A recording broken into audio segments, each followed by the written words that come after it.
আর হ্যাঁ মনে করবেন যে শ্বশুর বাড়ি অন্যরকম, কিন্তু এগুলো সবকিছু। বন্ধুরা দেখুন, মিষ্টি মেঘনা কিন্তু শ্বশুর বাড়ি গিয়ে সকলকে নিজে হাতে রান্না বান্না করে খাওয়াচ্ছে। সেই সময় থেকেই মানে যে দিন থেকে গেছে তার পরের দিন থেকেই কিন্তু মিষ্টি মেঘনা সকলকে রান্না বান্না করে খাওয়াচ্ছে। আপনারা বিভিন্ন ভিডিওর মাধ্যমে কিন্তু দেখছেন। আর মিষ্টি মেঘনার তো অনেক জ্বর, সকালে কিন্তু তার পুরো গা ভর্তি জ্বর ছিল, সে কিন্তু উঠে রান্না করতে পারেনি। তার স্বামী কিন্তু মানে গঞ্জ থেকে যে খাবার দাবার এনেছে তাই খেয়েই কিন্তু মিষ্টি মেঘনা ওষুধ খেয়েছে।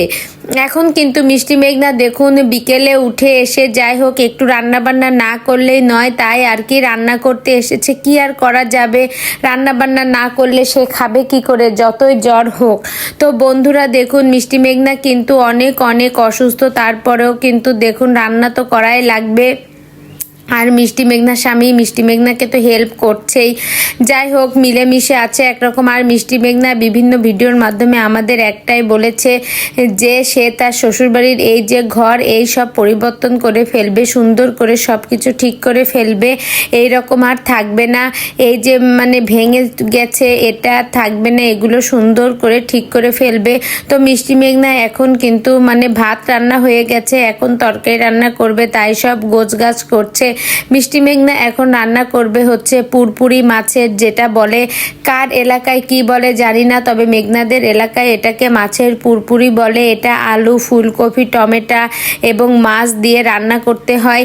এই খাবারটা খুবই সুস্বাদু। আপনারা কে কে খেয়েছেন জানি না, আর যারা যারা খাননি তারা একবার খেয়ে দেখবেন, তাহলে বুঝবেন যে আসলে অনেক অনেক কিন্তু ভালো লাগে। তো বন্ধুরা কি আর বলবো, মিষ্টি মেঘনা সকাল থেকেই কিন্তু শ্বশুরবাড়ি বিভিন্ন ধরনের কাজ বাজ করছে। আর শ্বশুরবাড়ির কাজ তো করতেই হয়, কারণ গ্রাম এলাকা যেহেতু, সেহেতু তো অনেক ধরনের কাজ থাকে।